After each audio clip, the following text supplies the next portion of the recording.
Well, welcome tonight, Father Benedict alive, sort of they say I'm alive. And we have a couple of announcements.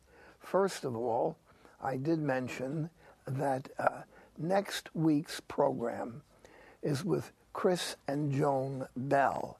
Chris and I have been working together for years at the Good Counsel homes for mothers, homeless mothers, and their babies. And so that will be a very interesting show. And we also want to mention that the Franciscan University pilgrimage from April 28th to May 3rd from Washington, D.C. and up into Philadelphia, New York, and we're also stopping along the way, some very interesting places. And you'll see the notice there, the handsy man underneath me, that's Father, I'm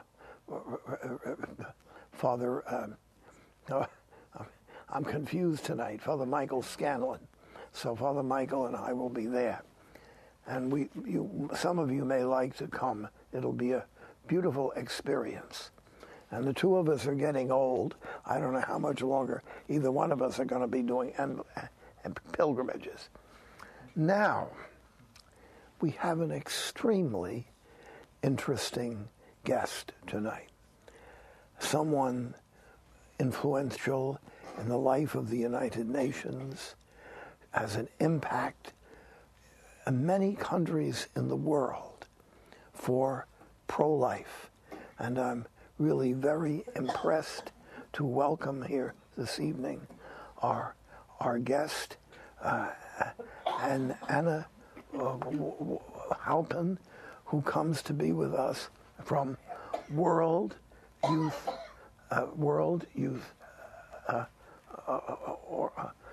Alliance. So welcome, and we're grateful to have you here. Thank you, Anna, Father. when you have to hear this evening what Anna and her associates have been doing, you will be very astonished and very pleased. It really is a challenge to the movement of killing off babies. It's a very powerful message tonight. And let me give you a little bit about the World Youth Alliance, which you started about 11 years ago. Yeah. She's older than she looks, okay? It promotes the dignity of the human person in culture and policy, and sets up solidarity between youth and developed and developing nations. And the work is supported by Archbishop Calicut, who we hope to have on our program someday, as the apostolic delegate to the United Nations.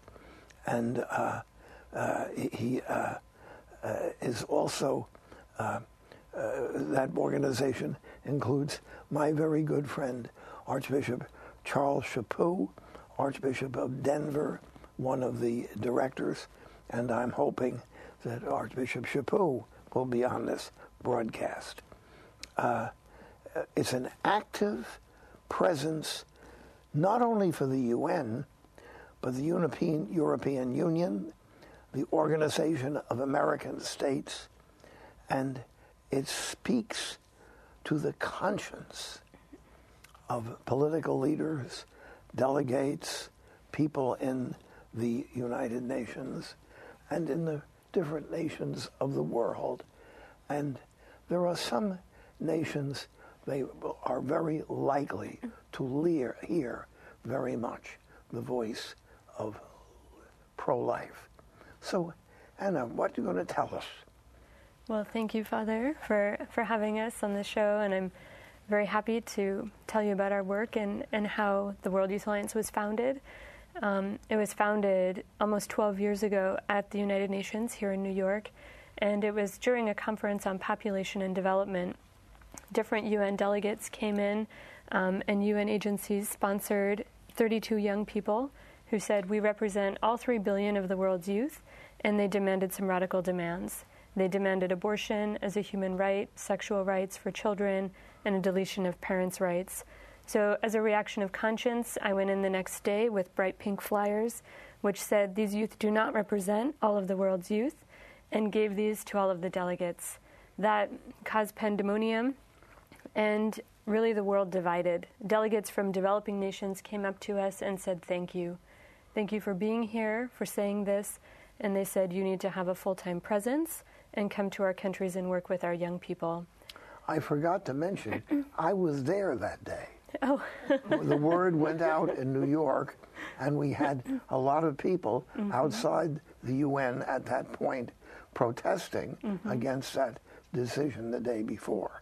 So we were there. In solidarity, yes. In solidarity, yes. A number of friars were there that day. I remember, and that was how we met the Franciscan friars, was at that time.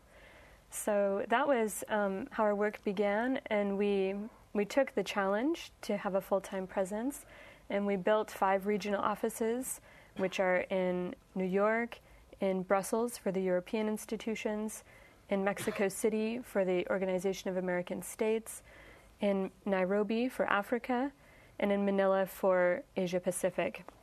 And over the last 11 years, we've been training our young people to enable them to defend life and the human person, both in their own communities and at these international institutions. And we've been monitoring and attending all of these commissions to do our part to influence the outcomes of these events. You know, I would like to say to our audience, a lot of interesting and influential people come onto this broadcast. Not all. We have ordinary people come on and have their voice too. But I could have very great difficulty imagining anything more important. And I congratulate you for starting the World Youth Alliance. She look very young to be doing all of these things. Now, tell us more. What's happening? Well, what we're seeing now is there's a continued use of the international institutions as a platform to really bring debate on this topic among all of the nations of the world. So the UN and the EU become places where everyone can congregate in order to really come to a decision about how we view the human person.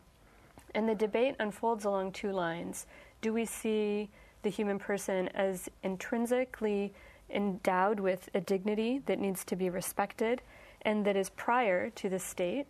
Or do we see the state as an autonomous entity which is able to bestow dignity? So the question is really, is the human person prior to the state, or does the state have the right to grant value to the human person? And this, of course, is a debate that has been going on throughout history. And in our day, we try to continue to fight in this debate for the human person and for the freedom of the human person, to protect life and to make sure that decision is taken at the international institutions. It goes right back to the Old Testament with the Jews fighting Egypt, for instance. And the pharaohs saw people only as people to build their canals and building things, their pyramids. And down through history, this goes on. It's essentially in the scriptures. It's a Jewish, Christian way of thinking about human beings, have individual importance, significance, sovereignty.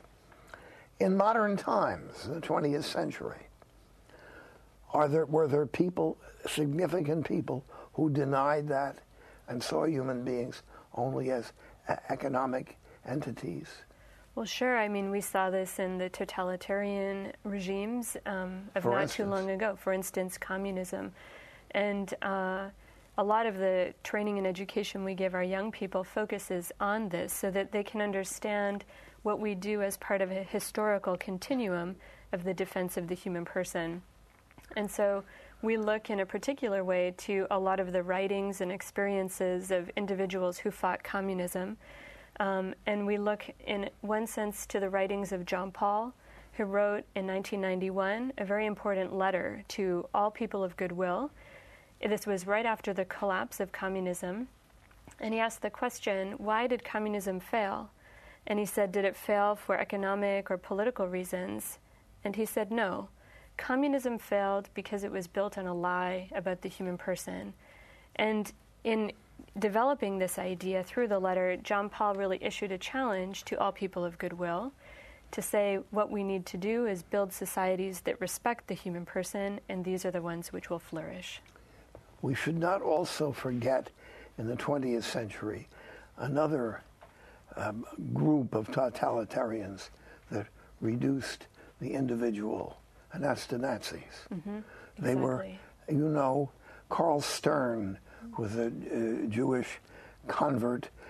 He wrote at that time, and he said when he was a young man and the Nazis were rising and the communists, he said you'd have to listen for 10 minutes when they're having a debate who was what, because they were both totalitarian, and both of them, those points of view, where the human being is simply a zero in society.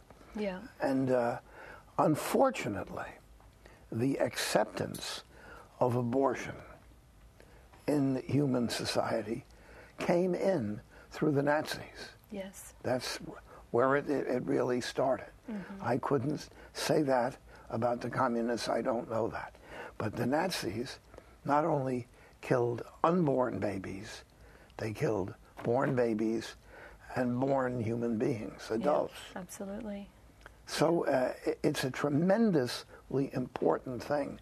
And I am appalled in the United States how otherwise well-meaning, intelligent, good people support abortion. I cannot understand how this can be done. Mm-hmm. I mean, I know good people who have good values, but and I don't think any of them are enthused about it, but they think it can be done because it's a necessary evil. And you violate the human being and you put society in jeopardy all the way through. Well, now, the World Youth Alliance, you're moving out into the United Nations world, and I want to mention to our audience about the UN. I have a special place in my heart for the UN. My dad built the United Nations building. His company, Turner Construction, he was chief engineer on the building. Okay. And he used to get mad at the UN. But it is basically a debating organization. Years ago, when the UN began, it started out with it was going to bring the whole world together. And it really had beautiful things. It could not happen.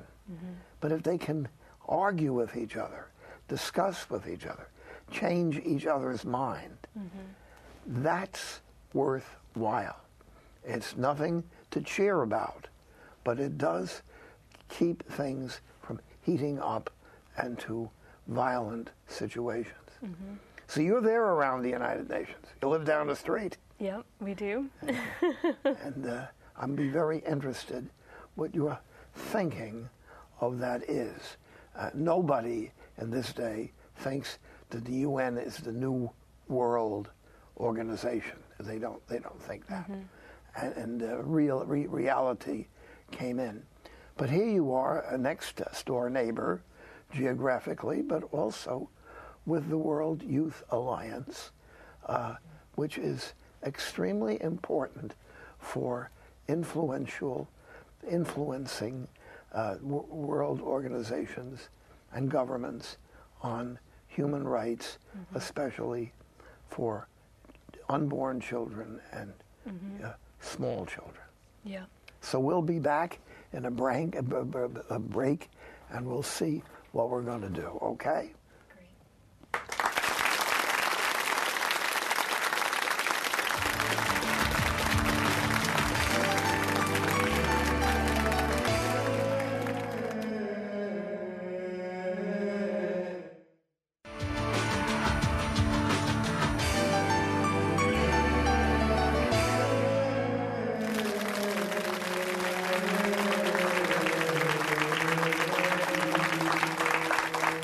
I already said that our guest this evening is a very important guest for us, a very important position, and something that people who have values, Catholics, Protestants, Jews, Muslims, who are interested in human dignity and life. And here is a young lady right there in the middle of things in the United Nations. So let's hear a bit more, an example of what the World Alliance, Youth Alliance, would do if there was a question up before the UN or one of its nations on a pro-life, pro-death situation.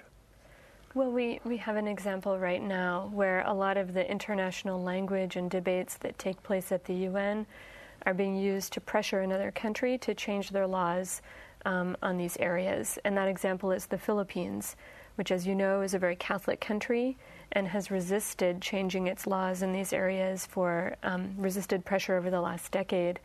Right now, there's a bill that's being put into the plenary that's being debated. This bill includes a lot of language from the UN and from these international institutions. And it's definitely a bill that is working in collaboration with American NGOs and organizations and with the support of the American government in terms of funding and political support to pass this bill. So we've been working with our members in the Philippines to help them understand what this bill really means, to read it, to know what the terms and the different words actually mean, to understand this good-sounding international language, but to see that this is a bill that would change the structure of their laws regarding abortion. It would deny rights of conscience to healthcare workers, to parents, to individuals. It would force parents and Catholic or other religious institutions to both perform medical procedures against their religious, ethical, or other beliefs. And it would force parents in schools to participate in programs about sexuality and the human person that they may not agree with. Another problem with this bill is that it enshrines an ideal family size of 2 children, making it a societally coercive bill that forces individuals to comply with this in order to receive things like a marriage certificate. So this bill is a real violator of international human rights laws. It violates almost all of the conscience clauses that are enshrined in international law. But it's being promoted by a coalition of organizations who think that this violation of conscience is less important than the promotion of abortion for the Philippines. So we've been working with our members over the last year, educating them about this, equipping them to articulate this, and now we've been working with Congress and the legislature in the Philippines. And one of the examples of what the World Youth Alliance is doing over time is clear in the Philippines. A former staff member of ours is now a congresswoman, and she's become one of the lead shining lights in this debate. She's articulate, she's very clear about her position, and she's speaking one by one to other congressmen in the Philippines to help them understand what this bill really means, to understand the ramifications this would have, and to help change minds and votes to make sure that it's not passed in the next couple of months.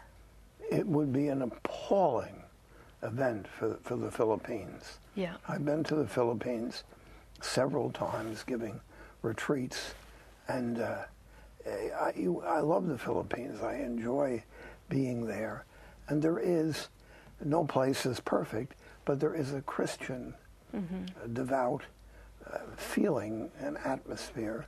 And of course, if you come in like this, forcing abortion down the throats of people, it's appalling.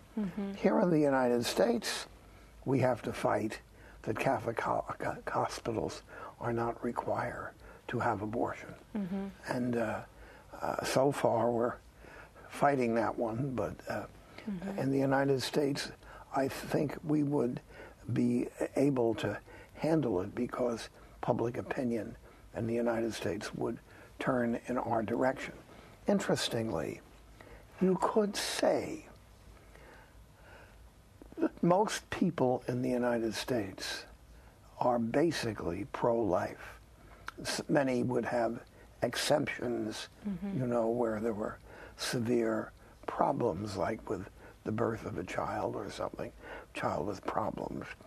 But, and it's amazing, the administration, the president is on the other side, but the rest of the country, including the Congress, is on this side. And it leaves the president out on the end of a very long plank. And I feel so very badly because people tell me that he once was pro-life. I feel he was influenced by Cardinal Stritch, who was a great Catholic liberal of the olden days who influenced Chicago and then the president eventually as a young man. But how awful, appalling that we allow this in the United States. It's the sin of modern time. It's the curse over the European-sized tile countries in the world. Thank God the Philippines may hold on. I hope so. We hope so. Now, your own particular work at the UN, what are you doing there at the UN? Well, we monitor commissions, which look at various topics every year. So right now we're in the middle of the Commission on the Status of Women. And at these commissions, our members and our interns and staff go to meet with various delegates to present our petitions, our arguments, what we have to say about these topics, and to try to engage in the debate. One of the things that we do is we take as our starting point the dignity of the person, which is enshrined in all of the UN human rights commissions and bills. And from there, we make our argument and our case to the position that we arrive at. So we take this rational argument to these delegates, and many times this helps them to articulate what they already believe, but we're unable to really present in this language and in this format. So this is a lot of the work that we do. We try to make sure that whenever we go in, we don't just say no, but we say no to something because we have a bigger yes. And that takes a little bit of extra work because we have to figure out what we are for and what it is we're looking to build, what type of culture and future we want to see. But it's much more powerful. And delegates who see young people who come into the United Nations to say, we've examined these questions with you, but we're willing to build this type of a vision for the future, this type of society with you, makes a very persuasive claim. In line with that, what we're now looking to do is continue our work with language and speeches and amendments, continue this work of persuasion, but to accent it by developing programs that we think can put these concepts into action so that we have a legitimate position to stand from in saying we've done the hard work of figuring out what works, we've evaluated it, we have a program that you can use, and this program is better than the alternative that you have. And this is critical because the UN is, as you've said, a debating society where these concepts and ideas that influence the shape of all of these national laws when they go home. But it's also a place where the concepts that we determine in terms of where we're going influence funding. And so the funding we're looking at is funding that goes to mostly poorer countries from the United Nations directly, and also to these countries from the United States, from Europe, etc. And this funding can only be channeled to appropriate and ethical and moral programs if we have those programs developed as an alternative. So this is a really critical component of presenting a moral and an option for life to these people, and this is a lot of the work that we continue to do at the UN.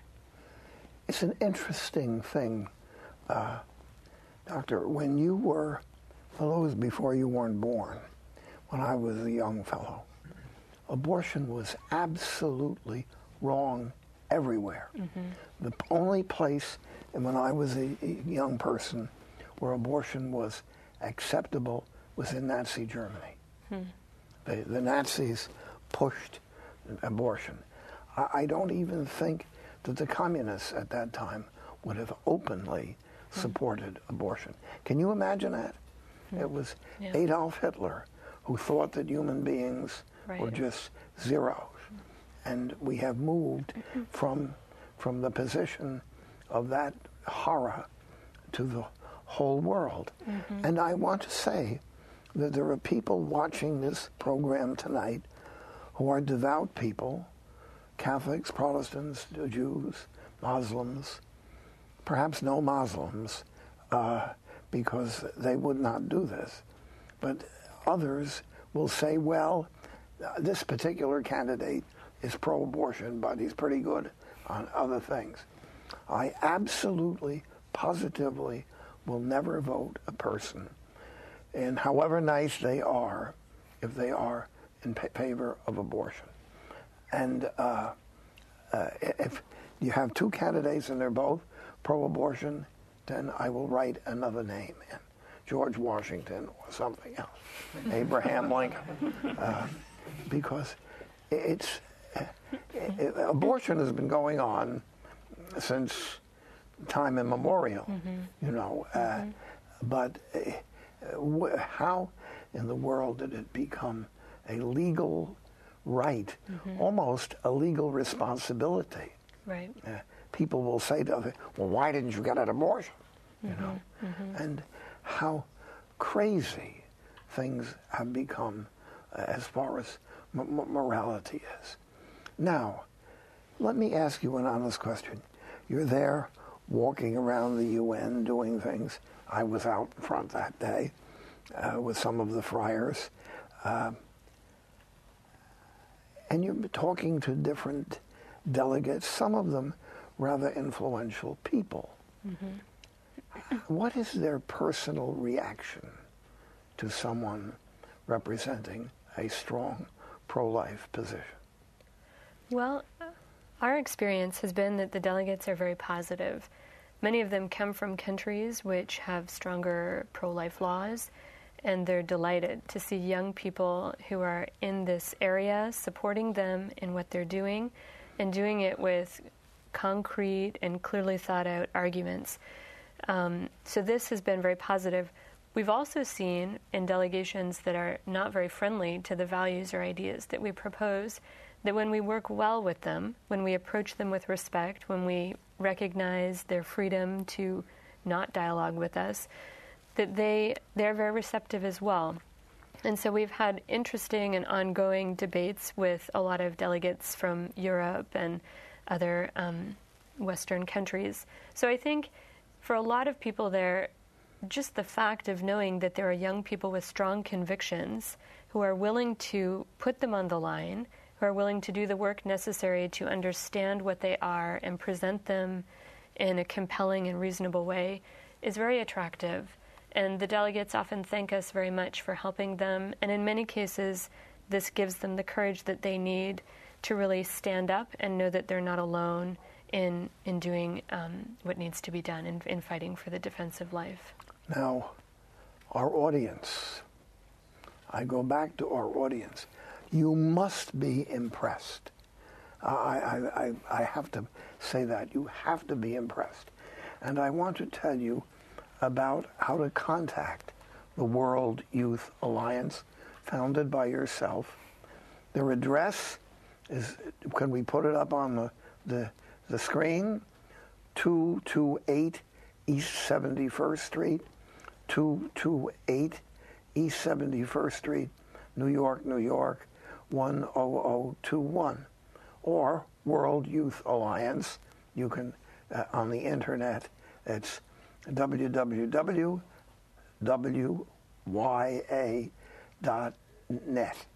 So please, I think this is one of the best possible things you could be doing.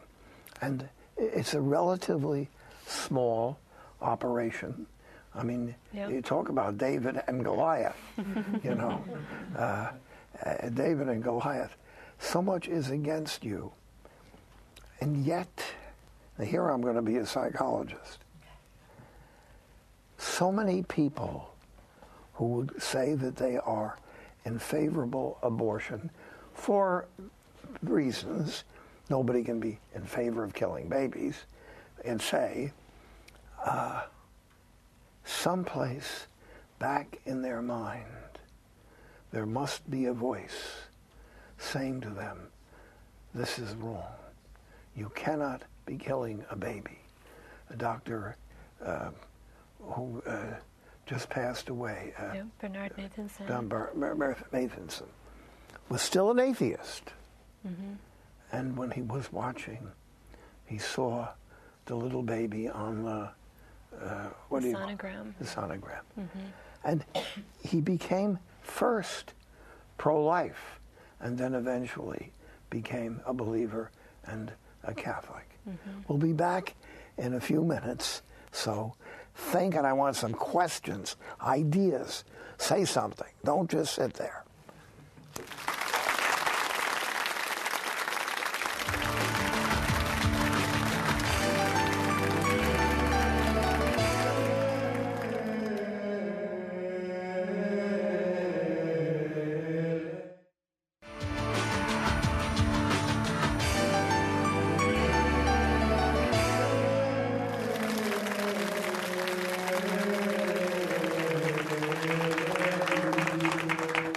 Before we get to Anna, I have a couple of important announcements. At least for the foreseeable future, we're doing these programs recorded. That means we will not get call-ins, and we will not have an audience with questions. For a variety of reasons that I don't have control over, we're going to be doing the programs recorded. If you want to contact me, you have to send in an EWTN, what do you call it? Email. What? Email. An email. I don't use all these things. But send it in through EWTN. Or you can write me a letter. My address is Box 55, Larchmont, Larchmont, New York, 10538. And each week I will repeat this, how you can get hold of me and give me some questions, and I will be very grateful to receive those questions. So that, remember, we're going to not be seeing live programs for a while. Now, I wanted to mention that I had the most fascinating day yesterday. I was down in the Diocese of Phoenix and to the Catholic Men's Fellowship. And it was a day of thought and prayer and reflection with the Bishop Ostout. And I was amazed. We had about 1,100 men, maybe 1,200, packed to the doors, and very prayerful, intelligent, careful men, prayerful, young and old, some of them boys, some of them elderly men, and on the Christian life, and especially on the virtue of courage. Important virtue. So I'm very, very grateful for that. And it was a fascinating day. If you go to Phoenix, make sure you look around at Phoenix. It's a very interesting city. And I have to tell you, they have churches all over the place. Big ones, big Protestant churches, big Catholic churches. A lot of people in Phoenix going to Mass, or at least to church, on Sunday. Now, we also want you to remember that we're going to be doing our next program on the care of needy mothers and children with my dear friends Chris and Joan Bell. They've been doing this all these years and building up a very interesting program that's very much not supported by the government. And it's the most pro-life thing you could possibly do, helping needy mothers with their little baby who may not even know who the father is or what. And let's do that and be careful for others. Now, we have some calls, so get ready, Anna. We have a call from Philip. Where are you from and what are you going to tell us? Hi, Father. Good evening. Good evening. That's a great young lady there, doing a great job. I wanted to ask, I'm from New York, I wanted to ask what we can do to try and get the youth more in line with this pro-life message, important message, and not so much in line with the culture of death. I know a lot of times our great youth, just like when I was a youth many thousands of years ago, we got dazzled by politicians, and I think a lot of the youth were dazzled by Obama, who's, as you stated, Father, is very stridently pro-abortion. So I just was wondering how we can do more to influence, and I hope the church can also stand up to it more and start, maybe I shouldn't say it's depriving politicians of the sacraments if they refuse to follow the pro-life agenda. So thank you very much for the great work that both you good folks do. Well, thank you, Father, and thank you, Philip, for that question. What we would say at the World Youth Alliance is that the long-term solution is investing in our young people and making sure that they understand what it is to be pro-life, what it is to protect and defend the human person. So we've already seen our young people are making change inside the UN. They're starting to get elected to national offices. As I mentioned, in the Philippines, we have a former staff who's a congresswoman. We're seeing this across Latin America of many young people who feel equipped and they feel confident to defend these ideas and are seeking to do that in public office. So this is the way in which the World Youth Alliance works. I think long term, we're seeing a greater willingness on the part of young people to defend human life. We're seeing a willingness on their part to take leadership roles in society and in the public square to defend human life. And we need to really provide the education and the formation and the experiences that these young people need so that they can feel confident and feel that they have the tools they need to really go on and to do this. So I would ask that you send the young people that you know to our website so they can become members of the World Youth Alliance. It's www.wya.net. And they can sign our charter, agreeing with our principles, and in this way we can begin to communicate with them about the programs that we offer, the training, the seminars, and start to move together to create the type of culture and the type of future societies we all want to build. You know, it's a marvelous thing that we're ultimately countercultural. Mm-hmm. Unfortunately, when abortion became accepted, which it was not in the United States. Mm-hmm. It was a crime. Mm-hmm. I remember seeing, when I went to visit, when I was a chaplain of a school for kids that got into trouble, I'd go to the prison, and there in the yard, you see about 10 men gathered over by the bushes or in the trees, and I said to the warden in Auburn State Prison, I said, who are those guys? Oh, he said, those are all doctors. And they're here in prison for 7 years for abortion. I said, well, I'm going to go over and say hello to them. And he grabbed me. He says, they don't want to talk to you. They don't want to talk to you. They were in prison. And very shortly, because of the Supreme Court, They were out of prison and being paid by the taxpayers' money. Appalling. You know, this is a very, very sinister and dangerous situation in the United States because abortion is now socially acceptable. We have a call from Tony. Tony, where are you from and what you're going to tell us?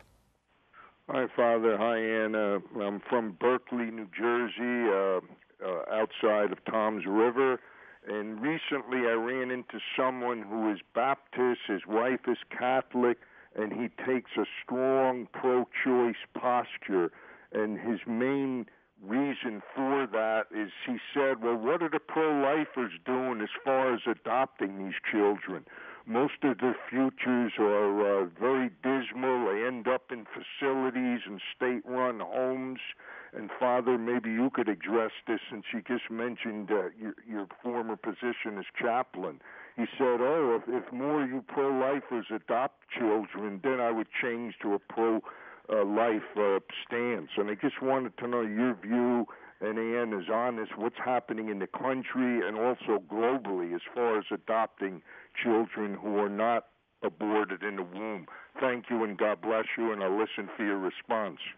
Well, for many years, I worked at an agency for homeless children and children that were having difficulties. Almost all children that are adoptable are adopted, right off the bat. Whoever told you that is completely wrong. Children who are difficult to adopt are adopted. Even children that may have physiological or psychological problems, they are adopted by very generous, loving parents who take care of them. There are hardly any children in care who are not adopted. It's very, in fact, many people want to adopt a child and they can't get one. What is your experience? No, I would agree that, in fact, we have women in the World Youth Alliance who are married and willing to adopt, and there aren't children to adopt, and they're going all over the world to look for children who need adoption. So adoption is an area we don't have the children to adopt. They're not getting born. In fact, many children are adopted from overseas. Yep, that's very, right. Very common. Yep. We have a call from Christina. Where are you from, Christina, and what are you going to tell us? Hi, Father Groeschel. I am from Dwight, Nebraska, in the Lincoln Diocese, and I would like to ask Anna, what kind of an educational background does she have? What led her into this field? What was her education, and how would she direct a young person that has an interest in the kind of work that she's doing and possibly in a political sphere, even possibly going on to becoming an ambassador? How will this young person obtain what they need to be a reflection of Jesus' love in this world? Well, thank you very much for your question. My background is a little unusual. I studied as a musician and moved to New York to pursue my studies in piano. So that was how I came to the UN. But we all said as musicians we never knew where we would end up. So, so that was for sure the case in my experience. Because of that, we've had people ask me all the time, what should they study? What should their children study? I think what's important is to follow your heart's desires, because it's in doing that that you learn to recognize the hand of God in your life, and He'll lead you where you need to be led. I went on after 10 years at the World Youth Alliance, and I got a master's in philosophy to better understand how to articulate these ideas and to better understand the context in which we find ourselves today. So that continuing education is always available. But people have said to us, this organization is unusual and has an unusual feel. And it has, I think, the feel of a musician as founder rather than a lawyer or a policy wonk as founder. So all of the gifts and all of the talents that we have to try to know and figure out what those are. we have an obligation to ourselves and to God and to the world to develop and nurture those to their fullest extent, and then to put them at the service of life and the human family, and find the ways in which we can best reflect how we see the world and the truth of the world, the truth of human life in that. And so I'm not sure that gives a concrete path, but I hope that's a response that's helpful. A field that a person could get into is social work. A master's degree in social work would be a very recognized degree for someone working in this kind of area.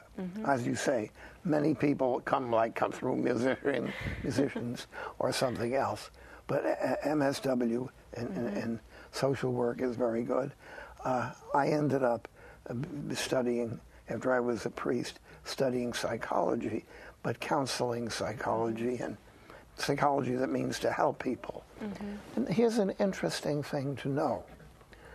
I went to Columbia University. It's a very secular university. And I went either in a priest's suit or in my habit, and I was treated beautifully. I had absolutely no disrespect, no question, no nothing. I had one student made a somewhat sarcastic remark. I would have ignored it. And this was before the class. He was talking to the class. And the old Jewish lady who was our professor, Dr. Zhelita, came from Russia. She came out, I'm telling you, she said, and I want you to know that I very much admire the Roman Catholic Church because they have confession. It would do a lot of good to the Protestants and Jews if they went to confession. They wouldn't waste so much money on unnecessary psychotherapy. Bang, you know. And my experience at Columbia, no, they didn't agree with me, but they were very respectful and interesting, and I had just a wonderful experience at Columbia. We have a call from Sonia. Sonia, a beautiful name, Sonia. What's your call? What's your question? Good evening, Father Groeschel, and good evening, Anna. Having worked at the UN, I personally saw how the UN worked. But suffice it to say that it is indeed gratifying to see a non-governmental organization like yours, Anna, the World Youth Alliance, having an impact on the agenda of this world organization. My questions are twofold. Do you get to deal with the world media, including the Philippine media, whose views on abortion sadly and unfortunately are influenced by the heavily financed population control and Planned Parenthood? And secondly, where does World Youth Alliance, your organization, get your funding? Anna, God bless you, and thank you for your beautiful ministry. Keep the fire burning. Thank you very much, Sonia. I think that the media certainly tends to disagree with us on these positions, and well-funded groups, as you mentioned, like Planned Parenthood, have been a part of shaping that idea. But I think it's because they've presented their ideas in a compelling way to the culture.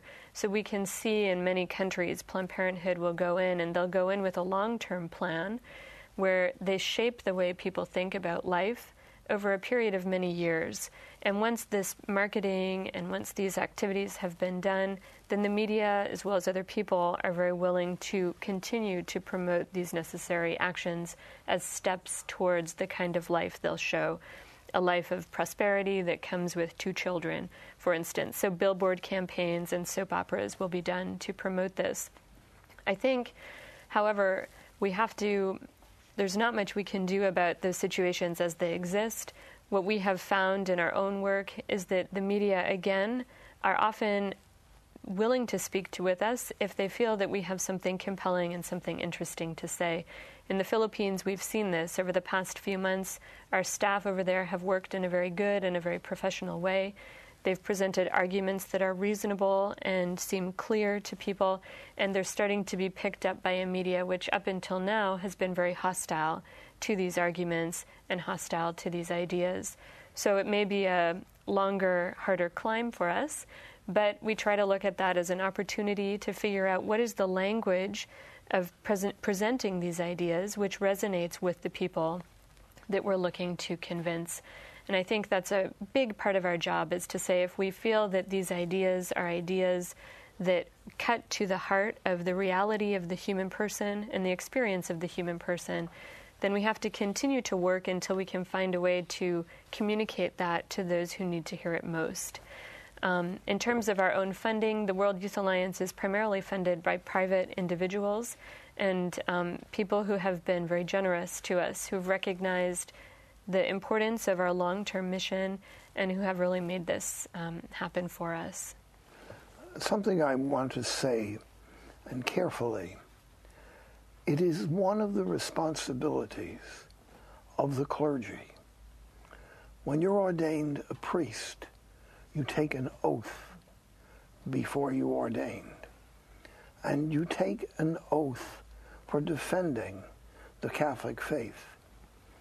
Now, I cannot say that I ever met a priest that was favorable to pro-abortion. Never, ever, ever. But there should be more to be said about this.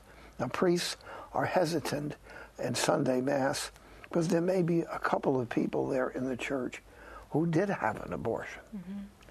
So they don't have to, you have to be careful there. But we absolutely, positively, as bishops, priests, and deacons, seminarians, and religious, sisters, brothers, we are responsibility to speak for life. And on the day of judgment, when we come to our own judgment, that will be there. And omission is a dangerous kind of sinfulness, because when you commit omissions, you can't, they're there. Now, I want to thank you so much, Anna, and all of you for being with us tonight, particularly our listening audience called in. God bless you all. I'm a bit overdone, a bit late. In the name of the Father, and of the Son, and of the Holy Spirit. Amen. And as always, please don't forget EWTN. Mother Angelica will be waiting tonight for me to say something nice about sending a little money to keep the place going.